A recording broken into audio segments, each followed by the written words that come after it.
وما أرسلناك إلا رحمة للعالمين. Tentang menguburkan jenazah di dalam masjid adalah sarana kesyirikan. Sarana kesyirikan bukan berarti syirik ya, tapi menuju ke sana. Berarti orang itu makin dekat ke sana. Dengan menyebut nama Allah Subhanahu wa taala, segala puji hanya miliknya. Salam dan salam semoga tercurah kepada Nabi Muhammad SAW dan setiap orang yang mengikutinya. Amma ba'du. Kami telah membaca koran Khurtum terbitan 17 tanggal 17 bulan 4 1412 Hijriah. Kami mendapatkan koran tersebut telah memberitakan tentang pemakaman Sayyid Muhammad Al-Hasan Al-Idris di samping makam ayahnya di dalam masjid mereka di kota Turban dan lain-lain.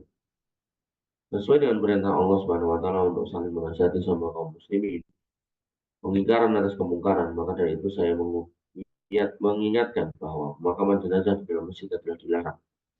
Karena hal itu adalah sarana kesyirikan dan kebiasaan orang-orang Yahudi dan Nasrani yang dilaknat Allah Subhanahu wa taala dan Rasulnya sebagaimana dalam Sahihain, yaitu Sahih Bukhari dan Muslim, dari Aisyah radhiallahu anha dari Nabi SAW, beliau bersabda, la'anallahu al-yahuda wan nasara ittakhadhu qubur anbiya'ihim masajid. Allah melaknat orang-orang Yahudi dan Nasrani sebabkan mereka menjadikan kubur-kubur masjid mereka sebagai masjid. Masjid di sini maknanya bukan masjid kayak kita ya, tapi lebih kepada tempat peribadatan. Nah, ini nyata sekali bahwasanya gereja-gereja di Eropa, di Amerika, dan di sebagian besar dunia itu banyak menempatkan atau meletakkan makam-makam rahib-rahib pendeta mereka di dalamnya. Dan Nabi SAW mengatakan bahwasanya mantasabha biqaumin fahuwa minhum. Siapa yang menyerupai satu kaum maka dia seperti kaum itu. Ini menunjukkan bahwa Nabi tidak menyepakati atau tidak menyetujui persamaan kita dengan agama lain. Jadi agama Islam tidak boleh sama dengan agama lain. Mobil khusus dalam tema ini, ketika agama lain memakamkan orang-orang alimnya, orang-orang yang dianggap alim di antara mereka, yaitu para pendetanya, ke dalam gereja-gereja mereka, maka orang Islam nggak boleh sama dengan itu. Dan jelas memang, yaitu, hal itu mengantarkan atau menjadi sarana wasilah untuk kemudian sampai di masalah kesyirikan. Gitu.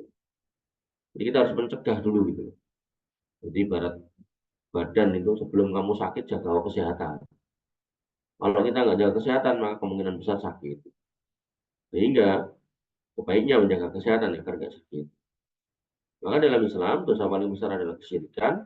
Maka yang terbaik dalam masalah ini adalah menjaga diri jangan sampai masuk di wilayah kesyirikan. Mobil khusus kalau emang makam di dalam masjid ini berpotensi untuk disembah, untuk dimintai, gitu kan, maka yang sebaiknya jangan meletakkan makam di dalam masjid. Dalam kitab Sahih Muslim dari Jundub bin Abdullah dari Nabi SAW beliau bersabda, ala wa inna man kana qablakum kanu yattakhiduna qubur anbiya'ihim wa salihihim masajida. Ketahuilah orang-orang sebelum kalian membangun masjid di atas kuburan nabi-nabi dan orang soleh di antara mereka. Ala wala tattakhidhu al-qubur masajid. Maka janganlah kalian membangun masjid di atas kubur, karena sungguhnya saya melarangnya. Hadis yang semakna dengan ini sangat banyak. Ya. Kewajiban setiap muslim di mana saja, pemerintah maupun rakyat, hendaknya bertakwa kepada Allah Subhanahu wa taala dan dalam berhati-hati terhadap apa yang dilarang dan hendaknya menguburkan jenazah di luar masjid. Bagaimana Rasulullah SAW dan para sahabatnya mengubur jenazah di luar masjid, dan demikian pula para pengikut mereka dalam hal kebaikan. Adapun, nanti ada orang berargumen, Nabi kuburannya dalam masjid. Jadi, adapun kuburan Nabi SAW dan kedua sahabatnya, yaitu Abu Bakar dan Umar radhiyallahu anhu, yang ada di dalam masjidnya, ini bukan hujah yang membolehkan mengubur di dalam masjid. Karena Rasulullah SAW dikubur di rumahnya, di rumah Aisyah radhiyallahu anha, ketika Al-Walid bin Abdul Malik melakukan perluasan masjid di penghujung tahun 100 Hijriah, dia memasukkan kamar tersebut ke dalamnya dan para ahli ilmi telah mengingkarinya, namun dia tetap berpendirian bahwa ini tidak menghalanginya untuk melakukan perluasan, maka permasalahannya sudah jelas dan tidak ada lagi apa yang perlu dilakukan.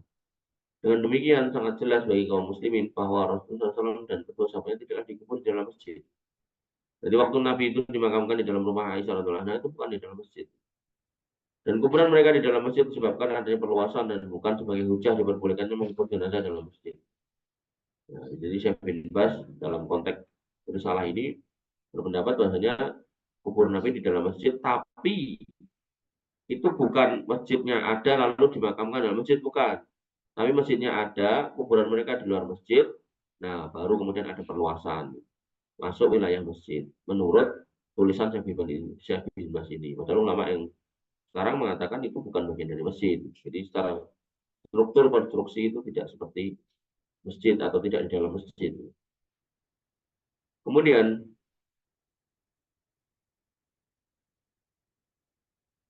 karena mereka bukan dikubur dalam masjid, namun mereka dikubur di dalam rumah Nabi SAW. Sementara yang dilakukan Al-Walid tidak dapat dijadikan sebagai alasan oleh siapapun karena hujah hanya dari kitab dan sunnah serta ijma salaful ummah.